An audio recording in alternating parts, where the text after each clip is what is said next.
परमात्मा की अपार कृपा से ये सत्संग आयोजित किया गया है और बंदी छोड़ की दया है जो इस मूल ज्ञान को लोग समझ भी रहे हैं, मालिक के भगत समझ रहे हैं इसको।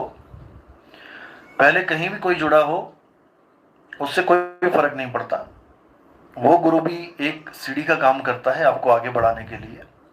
लेकिन असली चीज है कि आप मंजिल तक पहुंच पाओ। तो जैसे कोई डॉक्टर है, अगर वो 5वीं 7वीं में पढ़ रहा है, 10वीं में पढ़ रहा है, तब भी वो अपनी मंजिल की तरफ बढ़ रहा है। 5वीं 7वीं 10वीं नहीं पढ़ेगा तो डॉक्टर कैसे बनेगा आगे जाके।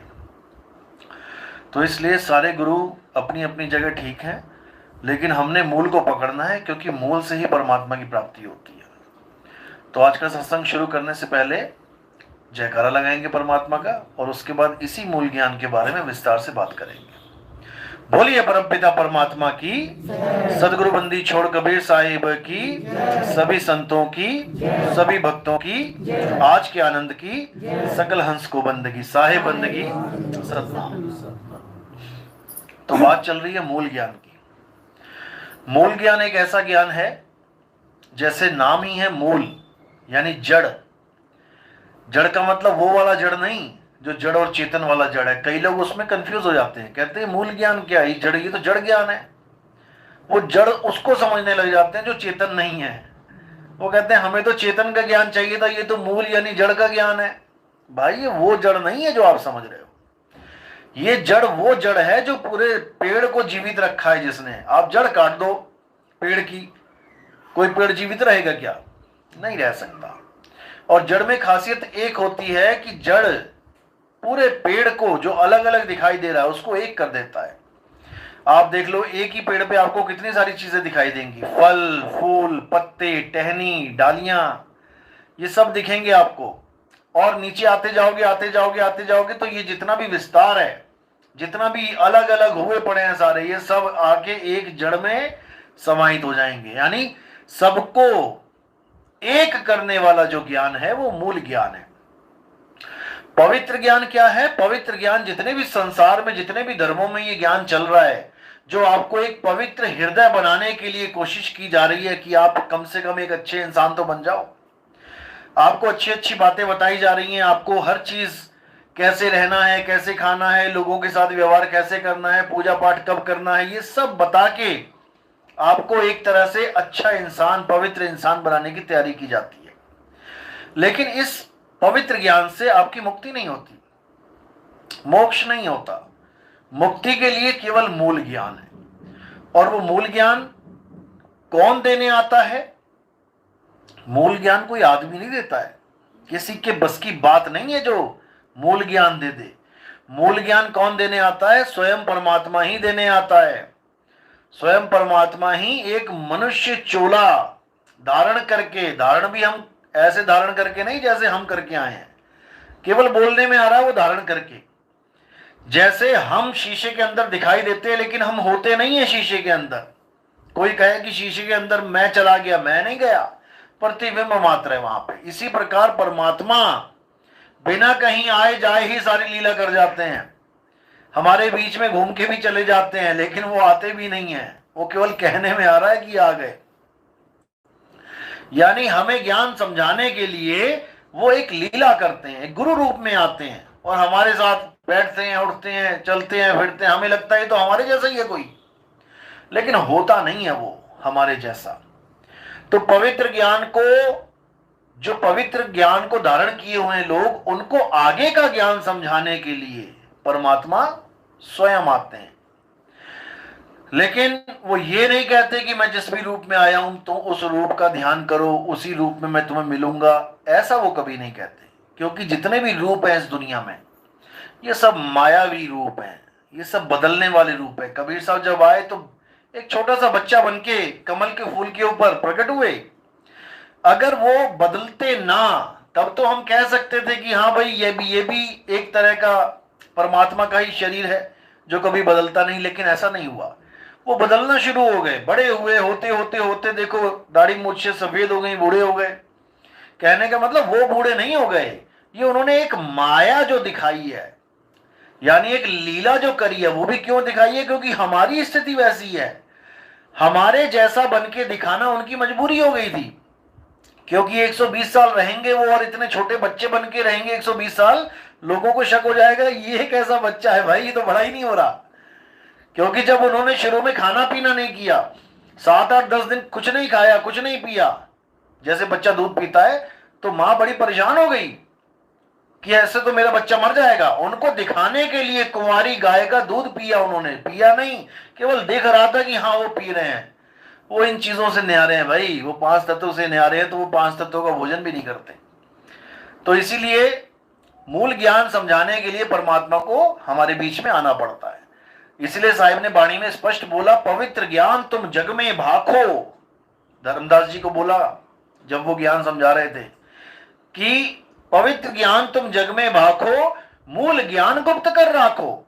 इस मूल ज्ञान को नहीं आपने बोलना है कहीं भी, क्योंकि काल के दूत अभी इतने आएंगे कि इतनी मिलावट कर देंगे, जीव को समझ में ही नहीं आएगा सच्चा ज्ञान कौन सा, झूठा कौन सा है। अगर तुमने मूल ज्ञान खोल दिया तो बहुत दुविधा में फंस जाएंगे इस जीव। क्यों? क्योंकि जो हमारा सत्संग अब चल रहा है, यही बातें वो बोल रहे होते, फिर आप फर्क ही नहीं कर पाते। आप कहते ये तो नितिन दास तो कॉपी कर रहा है, ये तो हमारे गुरुजी पहले ही बोलते थे। तो आप कंफ्यूजन में पड़ जाते कि किसको मानो सच, लेकिन ये मूल ज्ञान खोला ही नहीं गया था। इसलिए आपको लगता है कि एकदम कि ये कैसा ज्ञान आ गया, नया ज्ञान। ये नया ज्ञान नहीं है, ये मूल जड़। पूरे पेड़ में सबसे पहले क्या उगता है? जब बीज बोते हो आप, सबसे पहले जड़ निकलती है, और जड़ के बाद ही सारा कुछ निकलता है।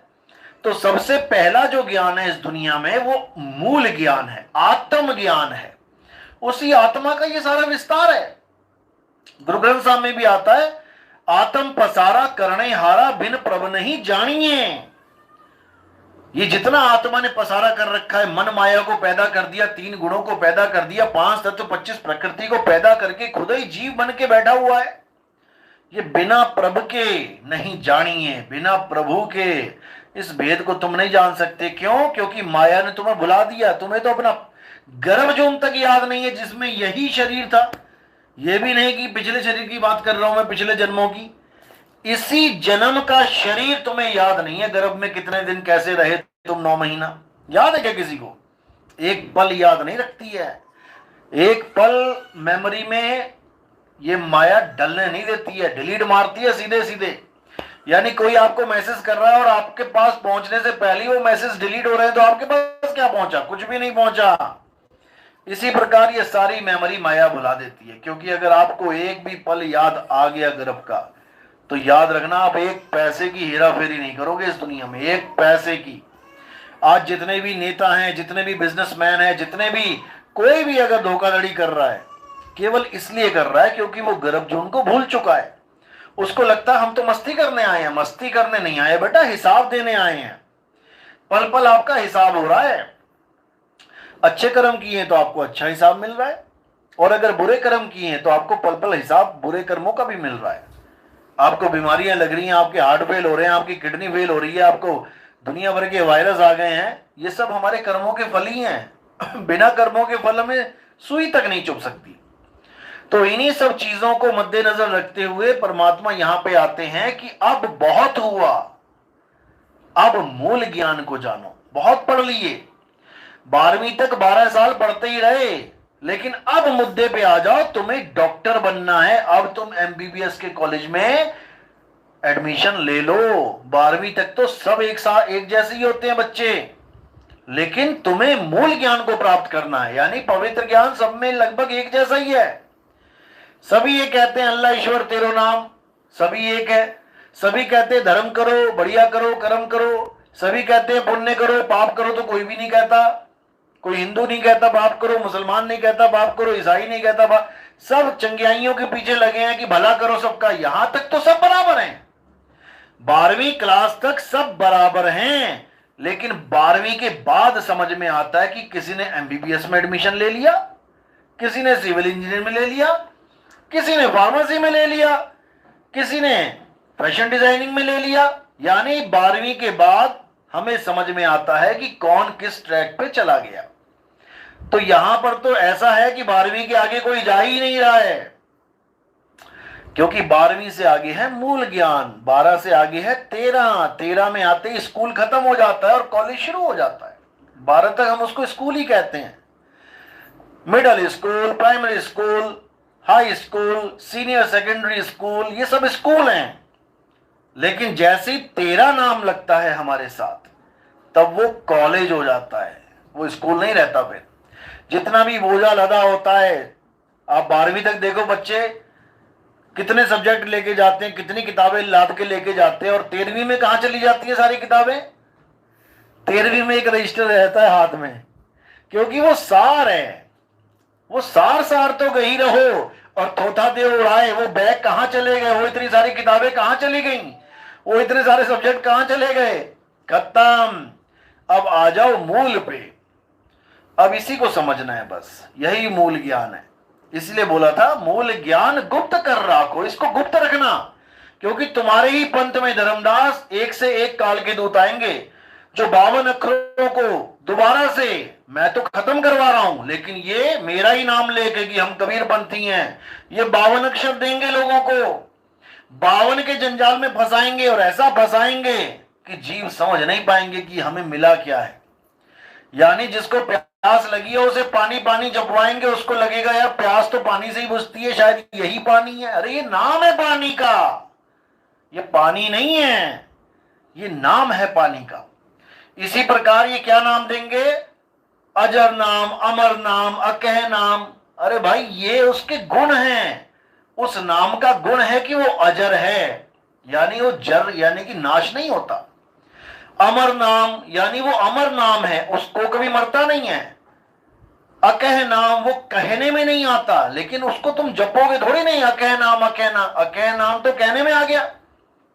या सतनाम, सतनाम, सतनाम तो कहने में आ गया। वो कहने में नहीं आता, जो असली चीज है वो कहने में नहीं आती। जब तक ये नहीं समझ में आया, जब तक मूल ज्ञान की एबीसीडी भी आप नहीं समझ सकते। बहुत यूट्यूब चैनल आ गए हमारे सत्संग सुन सुन के, सार नाम, सार शब्द 3 सेकंड में लो, 5 सेकंड में लो। आलू गोभी भिड्डी बना दी इन लोगों ने सार शब्द को। ऐसा हाल होने वाला है कि देवी देवता वाले हैं वो भी अब देवी देवताओं को छोड़ के सार शब्द लिख रहे हैं अपने चैनलों पे। जिन्होंने आज तक सार शब्द का नाम नहीं सुना था वो विक्रेता बन बैठे हैं, सार शब्द के बेच रहे हैं उसको। लेकिन यह भी जरूरी है, क्योंकि जब युग पलटता है तो ये जरूरी होता है कि सारे राजा महाराजा कुरुक्षेत्र में आ जाएं, छुप के कोई ना बैठे। जब बारिश होती है तो सारे मेंढक तालाब में अपने आप आ जाते हैं। इसी प्रकार ये जो युग परिवर्तन होने वाला है, ये जितने भी गली गली में छुपे बैठे हैं, ये सब यूट्यूब पे, यूट्यूब ही कुरुक्षेत्र है, यूट्यूब ही कुरुक्षेत्र है, और वहीं पर ही जंग होगी। ये जो ज्ञान अज्ञान की जंग है वो यूट्यूब रूपी कुरुक्षेत्र में होगी, और हो रही है। अब इसी में विवेक जागेगा सबका, सबको पता लग जाएगा कि आज से 3 साल पहले, 4 साल पहले, 5 साल, 10 साल पहले महात्मा जी क्या बोलते थे, और 2018 के बाद जब नितिन दास के सत्संग शुरू हो गए तब महात्मा जी क्या बोल रहे हैं। ये सब वहीं पकड़े जाएंगे, क्योंकि इनको लग रहा है कि हम ट्रैक चेंज करके अपनी दुकान बचा लेंगे, लेकिन ऐसा होगा नहीं। जो ट्रैक चेंज करता जाएगा वो पब्लिक की नजर में आता जाएगा कि इसने चेंज कर लिया, क्योंकि सत्य कभी बदलता नहीं है। अगर आप 20 साल पहले जो सत्य बता रहे थे, अगर अब वो आज बदल गया, इसका मतलब तुम वो सत्य जानते ही नहीं थे, तुम पता नहीं क्या सुना रहे थे लोगों को, लेकिन आज तुम्हें समझ में आ गया, क्योंकि समझ तो परमात्मा ने सबको दी है, चाहे कोई ज्ञानी है चाहे अज्ञानी है, थोड़ी बहुत तो समझ सबके पास है।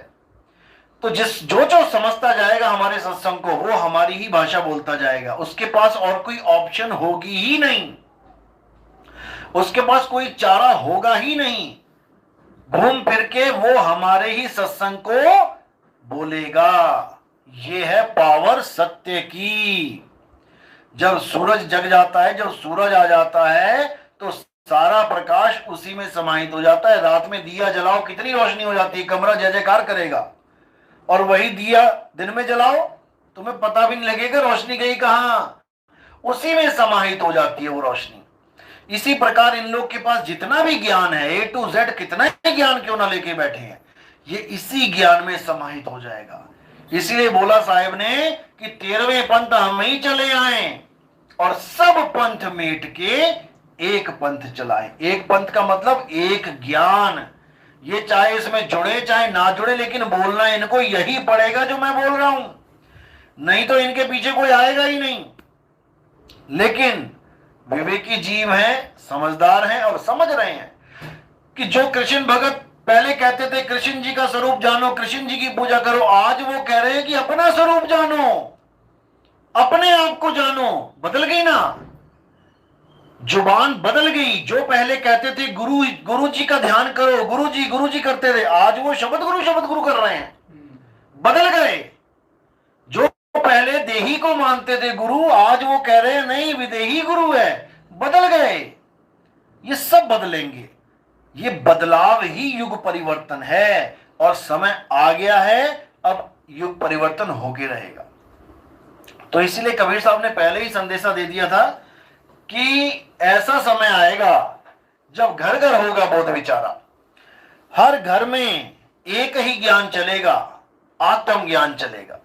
और अभी भी बहुत से लोग इस दुविधा में रहते हैं कि आत्म ज्ञान बड़ा है या परमात्म ज्ञान बड़ा है, इसमें दुविधा में रहते हैं। उन लोगों को मैं कहना चाहूंगा, भाई आत्म ज्ञान और परमात्म ज्ञान एक ही है। ये लोग आत्मा को जीव मान बैठते हैं। जब मैं कहता हूं आत्मा परमात्मा, तो ये जीव मान बैठते हैं उसको। जीव ज्ञान अलग है, आत्म ज्ञान अलग है। आत्मा अडोल है, अबोल है, आत्मा को कोई काट नहीं सकता, जला नहीं सकता, आत्मा नित्य शाश्वत है। और आत्म ज्ञान ही परमात्म ज्ञान है। सत्य स्वरूपी नाम साहिब का, सो निज नाम हमारा, दो है ही नहीं, दो है ही नहीं। आत्मा और परमात्मा एक ही है, लेकिन जीव और परमात्मा अलग अलग है। जीव और आत्मा अलग अलग है। जीव निर्भय नहीं है, आत्मा निर्भय है, परमात्मा निर्भय है। जीव सोई जो जुग जुग जीवे, उत्पत प्रलय माही, और देह धरे भर में 84, निर्भय कबहू नाही। वो निर्भय हो ही नहीं सकता।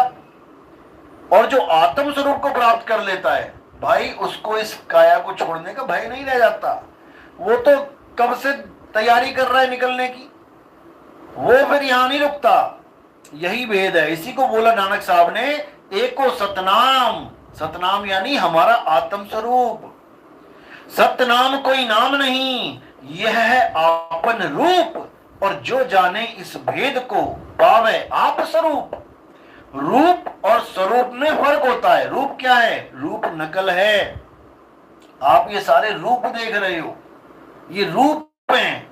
और स्वरूप होता है स्वयं का रूप, अपना असली रूप। वो क्या है? वो कोई देह रूप नहीं है, वो है आत्म स्वरूप। तब जब आत्म स्वरूप मिल जाएगा तो परमात्मा उसी स्वरूप में स्थित है। हे अर्जुन, मैं सभी जीवों के हृदय में स्थित हूं। अब वहां पर लोग क्या समझते हैं? हृदय को ये दिल मान बैठते हैं। अगर इस दिल में भगवान रहता होता तो इस दिल को कभी हार्ट अटैक आता ही ना। ये दिल हमेशा धड़कता रहता, कभी रुकता ही ना।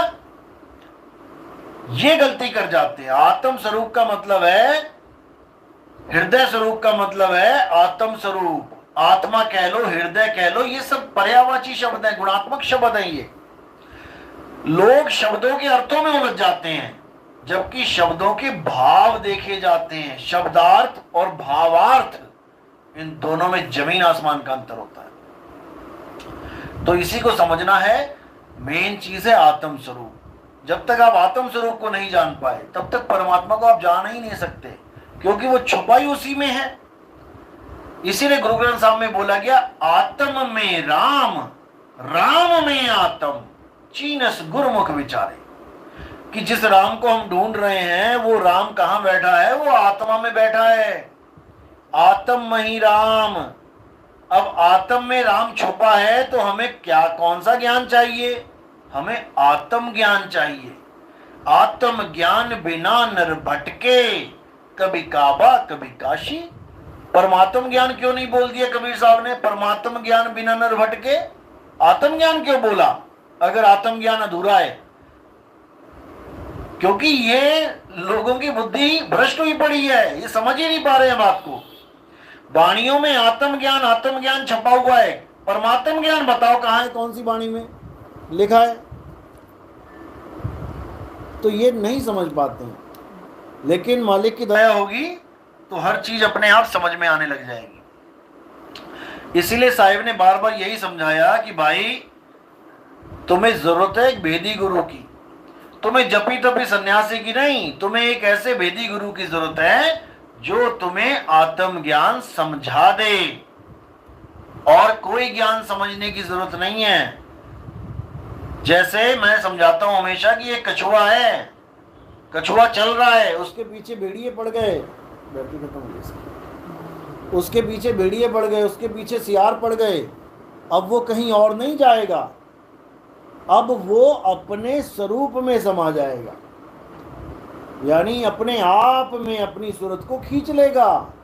इसी प्रकार हम जब तक सिकुड़ना नहीं जान पाए, जब तक हम फैले ही रहेंगे बाहर की तरफ। इसी को बोला है कि उलट समानी आप में प्रगटी ज्योति अनंत, साहिब सेवक एक संग खेले सदा बसंत। साहिब और सेवक यानी शब्द और सूरत एक संग, ये एक हो जाएंगे, खेले सदा बसंत। दोबारा पतझड़ नहीं होगा, हमेशा के लिए बसंत हो जाएगा। बस यही समझना है। जहाँ पे आज आपको बताया जाएगा दूसरी दीक्षा में कि सिंहासन कहाँ लगा है मालिक का, आपने उस सिंहासन तक पहुँचना है केवल। अब तो जाए चढ़े सिंहासन, मिले हैं सारंग पानी, राम कबीरा एक भय हैं, कोई ना सके पहचानी। राम और कबीरा एक भय हैं, वहाँ पर दो नहीं है। कोई कहे नाभि पे ध्यान लगाना पड़ेगा तब परमात्मा मिलेगा, नहीं। कोई कहे सांसों में ध्यान लगाना पड़ेगा तो परमात्मा मिलेगा, बिल्कुल नहीं। कोई कहे इस काया में चक्र हैं उसमें ध्यान लगाना पड़ेगा, या कोई क्रिया योग करना पड़ेगा, या कोई चक्रों की साधना करनी पड़ेगी, या कोई अनहद नाद को सुनना पड़ेगा, कुछ नहीं करना है। कोई कहे समाधि में जाना पड़ेगा, हिमालय पे बैठ गए लोग परमात्मा को पाने के लिए, और जहाँ परमात्मा है वहाँ ढूंढ नहीं रहे, हिमालय में भाग रहे हैं। घर बैठे परमात्मा मिलेगा, बस तुम्हें भेदी गुरु मिलना चाहिए, क्योंकि वस्तु तुम्हारे घर में है। तुम्हारा पर्स तुम्हारे घर में गिरा है तो तुम बाहर ढूंढोगे तो कैसे मिलेगा? अरे घर में पड़ी वस्तु नहीं ढूंढे, और बाहर ढूंढन जासी, जल में मीन प्यासी, मुँह देखत आवे हासी। तो इसीलिए समझाने में कोई कसर नहीं छोड़ी गई है, लेकिन कोई समझे तो।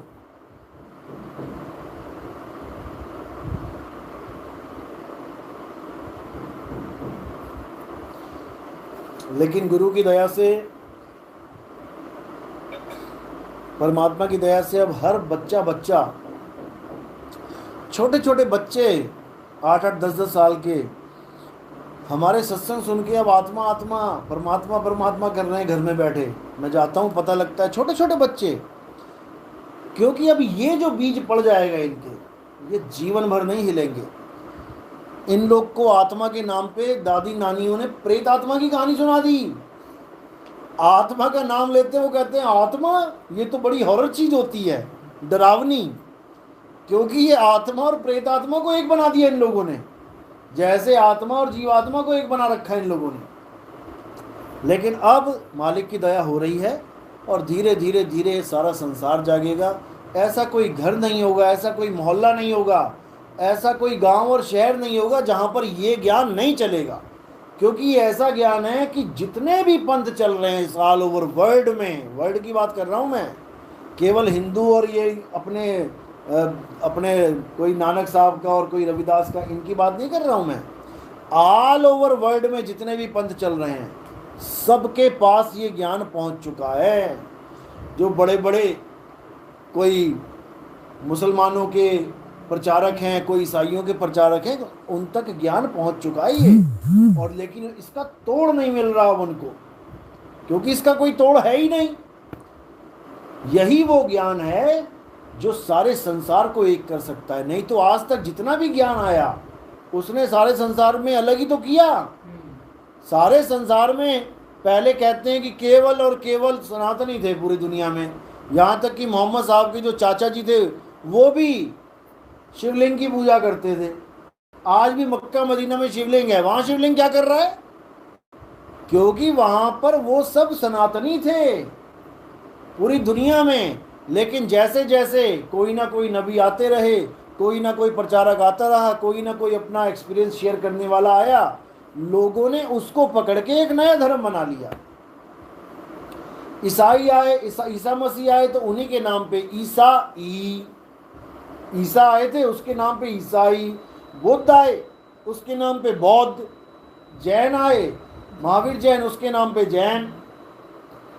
बाबा नानक ने कहा भाई हमारे सिख कौन बनेंगे, उसके नाम पे सिख बना दिए सारे। अब वो सिख नहीं है। नानक साहब तो स्टूडेंट की बात कर रहे हैं कि मेरा ज्ञान कौन लेना चाहता है मुक्ति के लिए। लेकिन यहाँ पर एक अलग ही सिख कौम बन गई। वो अलग अलग करने आए ही नहीं थे किसी को, वो तो एक करने आए थे। जितने भी धर्म चले हैं, जितने भी आज तक के प्रचारक हैं, उन सबको पकड़ पकड़ के सब अलग अलग हो गए। रविदास जी महाराज ने कब कहा था कि रविदासी धर्म बना लो अलग से? अब रविदास जी की वाणी सुन के लोग रविदासी अलग हो गए, घीसादास की पकड़ के वाणी घीसा वाले अलग हो गए, घासीदास के सतनामी अलग हो गए, सब अलग ही हुए हैं। ये पहली बार हो रहा है वर्ल्ड में कि हमारे सत्संग सुन के क्या राधा स्वामी, क्या निरंकारी, क्या धन धन सतगुरु, क्या हिंदू मुस्लिम सिख ईसाई सारे आ गए और आते ही जाएंगे। क्या सतनामी वाले, क्या जितने भी हैं, क्या रविदास पंथी, क्या घीसादास वाले, क्या घासीदास वाले, जो भी हमारा सत्संग सुन रहा है वो सब एक झंडे के नीचे आ रहे हैं। ज्ञान वो होता है जो सारे संसार को एक कर दे, वो ज्ञान होता है। और जो सारे संसार में बांट के रख दे वो ज्ञान नहीं होता भाई, वो ज्ञान नहीं होता। इसी प्रकार कृष्ण जी के भगत आज हमारा सत्संग सुनते हैं और कहते हैं हम कहाँ डले ढोरे थे। आज समझ में आया कि कृष्ण जी गीता में कह क्या रहे हैं। 50-50 साल पुराने भगत जो आज तक सारा जीवन जिन्होंने गीता में लगा दिया, भागवत सुनते रहे, लोगों की बड़े बड़े 7-7 दिनों के शिविर लगाते रहे, आज वो कहते हैं कि जो हम समझ रहे हैं वो सामने वाला आज तक नहीं समझा पाया। वो महात्मा नहीं समझा पाया जो लाखों करोड़ों रुपए इकट्ठे करके ले गया कृष्ण जी के नाम पे, वो उस बात को नहीं समझ पा रहा है जो आज हम समझ रहे हैं केवल आपका सत्संग सुन के। तो यही इस सत्संग की सबसे बड़ी खासियत है कि ये सत्संग अलग नहीं करेगा किसी को, ये सत्संग एक करेगा। राम कबीरा कृष्ण करीमा एक हैं, कहन सुनन में दो, और दो करके वो जानते जिन्हें सतगुरु मिलाना हो। अगर आप शरीरों के पीछे पड़ोगे तो दो छोड़ो 2000 हो जाओगे, लेकिन जब आप एक अविनाशी आत्मा को जानोगे तो सब घट मेरा साइया सुनी सेज न कोई, और बलिहारी व घट की जिस घट प्रगट होए। फिर बलिहार जाएंगे उस आत्म देव पे। वैसे तो वो प्रगट ही है प्रगट पर दिखत नहीं, सतगुरु सैन सहारा हो। सतगुरु का इशारा मिल जाता है तो जो प्रगट चीज है, जो हमें गुप्त लग रही है, वो हमें पता लग जाता है कि कैसे प्रगट है। आज कई लोग कहते हैं हम भगवान को नहीं मानते, हम परमात्मा को नहीं मानते। हमें प्रूव करके दिखाओ भाई। जो ऑलरेडी प्रूव्ड है उसको हम प्रूव क्या करेंगे? जो ऑलरेडी प्रूव है, जैसे ये पंखा चल रहा है, ये ऑलरेडी प्रूफ है, प्रूव्ड है कि इसमें करंट है। भाई नहीं यकीन है तो हाथ लगा के देख लो करंट में, भाई चल रहा है तो प्रूव्ड है। अब इसमें वो चीज नहीं है तब भी प्रूव्ड है, बंद हो गया। अगर वो चीज होती इसमें तो चल रहा होता। यानी एक में वो है, एक में वो नहीं है, प्रूव्ड हो गया। जो ताकत है, जो पावर है, जो पूरे संसार को चला रही है, जिसको हम परमात्मा कह देते हैं, आत्मा कह देते हैं, भाई उसकी वजह से काया चल रही थी, प्रूव्ड हो गया। और उसने शरीर को छोड़ दिया, ये भी प्रूव्ड हो गया कि उसने छोड़ दिया। यानी वो है, वही पकड़ रहा है वही छोड़ रहा है, प्रूव्ड है। तो मुर्दे को चला के दिखा दो। कई लोग कहते हैं जी ऑक्सीजन खत्म हो जाती है इसलिए बंदा मर जाता है। ठीक है, 4 सिलेंडर लगा दो मरते हुए आदमी के, लगा दो 4 सिलेंडर, जी के दिखाए। कोई कहता फेफड़े खराब हो जाते, ठीक है, ट्रांसप्लांट करवा दो फेफड़ों का, नकली लगा दो, पंपिंग मशीन, पंपिंग सेट चला के दिखाओ। नहीं चला सकते। फिर कहते हैं तो एनर्जी है। एनर्जी है तो मुर्दे में भी तो एनर्जी है। मुर्दे के अंदर क्या इलेक्ट्रॉन प्रोटॉन नहीं है क्या? सब कुछ है। वो एनर्जी क्यों नहीं उठा देती मुर्दे को? उसमें भी एनर्जी है, क्योंकि सारे कणों के अंदर इलेक्ट्रॉन प्रोटॉन न्यूट्रॉन है। तो जब इसमें सब कुछ एनर्जी है तो उठ के दिखाए ना। अरे भैया कैसे उठेगी? सोर्स ऑफ एनर्जी नहीं जब छोड़ दिया उसको। जब सोर्स ऑफ एनर्जी ने ही छोड़ दिया तो एनर्जी क्या करेगी? लेकिन नहीं समझ में आता। तो ये बंदी छोड़ की दया होती है जब ये चीज़ें समझ में आती हैं। नहीं तो बड़े बड़े धुरंधर आए और बड़े बड़े चले गए, दाढ़ियाँ सफ़ेद करके चले गए। उनको समझ में ही नहीं आया कि मैं हूँ कौन, हु एम आई। ये सवाल बड़े बड़े ऋषि मुनि नहीं समझ पाए। महर्षि रमन की एक किताब है हु एम आई, उसको पढ़ो, समझ में आता है कि कैसे एकदम यू टर्न ले लिया उनके ज्ञान ने भी। सही जाते जाते जाते किसको पकड़ के बैठ गए, और आज उन्हीं के पंथ पे कितने बड़े बड़े प्रचारक बैठे हैं। लेकिन आज तक वो सवाल का जवाब नहीं दे पाए कि हु एम आई। जो चीज़ दिखती है, जो महसूस होती है, उसी का हवाला दे रहे हैं कि आंखें बंद करके बैठ जाओ, तुम्हें रोशनी दिखेगी, तुम्हें ऐसा होगा, तुम्हें। अरे भाई हु एम आई, उसको बताओ। मुझे क्या दिख रहा है वो मत बताओ। जो दिखे सो माया संतों। इसमें बड़े बड़े अटक गए। इसलिए अब मौका मिला है खुद को जानने का। खुद को पाया तो खुदा को पाया। जब तक ये नहीं समझोगे आपा खो आपको चीन्हे, तब पावे पद निर्वाणा। खुद को चीनना पड़ेगा तुम्हें। तुम ही वो अमर बीज हो, लेकिन तुम अपने आप को काया मान के बैठ गए हो, इसलिए तुम जीव कहला रहे हो। जब तुम काया यानी तन और मन को छोड़ के अपने मूल स्वरूप में आ जाओगे, तब तुम ही सनातनी हो जाओगे, तुम ही आत्मा हो जाओगे, क्योंकि आत्मा ही सनातन है। आत्मा का दूसरा नाम सनातन है। सनातन कोई वो धर्म नहीं है जो मूर्ति पूजता था। मूर्ति पूजक सनातनी नहीं होते। सनातनी होते हैं आत्मज्ञानी। हे अर्जुन, जो भी शरीरों की पूजा करते हैं, जो भी शरीरों में उलझे हैं, वो असत्य की ही पूजा कर रहे हैं। वो सत्य का साथ नहीं है। सत्य तो आत्मा है। आत्मा का साथ देने वाला, आत्मा को जानने वाला ही आत्मज्ञानी होता है, स्वरूप सिद्ध होता है, सनातनी होता है। इसके अलावा सब धर्म है। चलो आज का सत्संग यही समाप्त करते हैं। नाम दीक्षा वाले कौन है? प्रथम दीक्षा वाले हाथ खड़े करो। और जिन्होंने फोन पे लिया है वो भी खड़े करो, क्योंकि कंठी पड़ेगी, माला चरणामत मिलेगा। आगे आ जाओ आप लोग। साहिब सब बोले सतगुरु बंदी छोड़ कबीर साहिब की।